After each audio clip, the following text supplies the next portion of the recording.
হেফাজতে ইসলাম নাম শুনলেই মনে পড়ে ৫ মে শাপলা চত্বরে সেই কালো রাতের কথা, যেখানে শতাধিক নিরহ নিরস্ত্র মানুষকে মেরে তাদের নিয়ে উপহাস ঠাট্টা করেছিল ফ্যাসিস্ট হাসিনা। গায়ে লাল রং লাগিয়ে পড়ে আছে, যখন পুলিশ যে ডাক দিয়েছে উঠে দৌড় মারছে। দেখা গেল লাশ দৌড় মারলো মে মাসের ৫ তারিখে রাত্রে, অর্থাৎ ৬ তারিখে।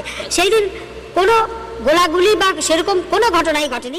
নারী উন্নয়ন নীতি ও শিক্ষা নীতির বিরোধিতা করে ২০১০ সালে কওমি মাদ্রাসা ভিত্তিক একটি অরাজনৈতিক সংগঠন হিসেবে আত্মপ্রকাশ করে হেফাজতে ইসলাম।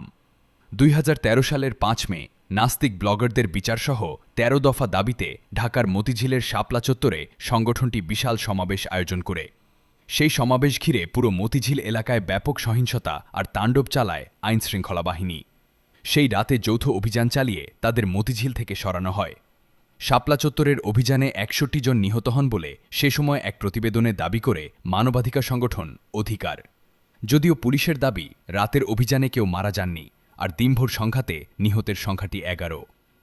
২০২৪ সালের ৫ অগস্ট আওয়ামী লীগ সরকারের পতনের পর ওই মাসের ২০ তারিখ শাপলা চত্বরের ঘটনা নিয়ে ট্রাইব্যুনালে একটি অভিযোগ জমা পড়ে, যেখানে সাবেক প্রধানমন্ত্রী শেখ হাসিনা, ট্রাইব্যুনালের সাবেক প্রসিকিউটর তুরিন আফরোজ, লেখক সাংবাদিক শাহরিয়ার কবির সহ ১৯ জনের বিরুদ্ধে মামলা করা হয়।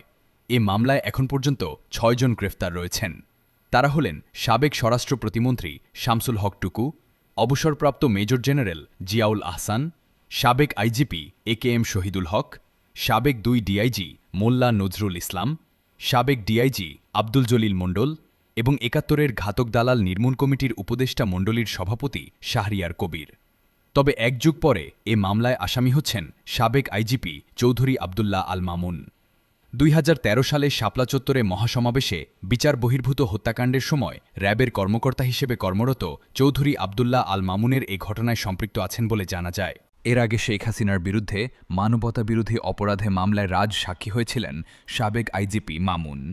ট্রাইব্যুনালে ওই মামলায় ৫ বছরের লঘুদণ্ড পেয়ে তিনি এখন কারাগারে আছেন। বর্তমানে শাপলা চত্বরের ঘটনা ঘিরে মানবতাবিরোধী অপরাধের মামলাটি তদন্তাধীন রয়েছে। রাজ সাক্ষী হলেও তিনি শাপলা চত্বরের মামলা থেকে রেহাই পাচ্ছেন না।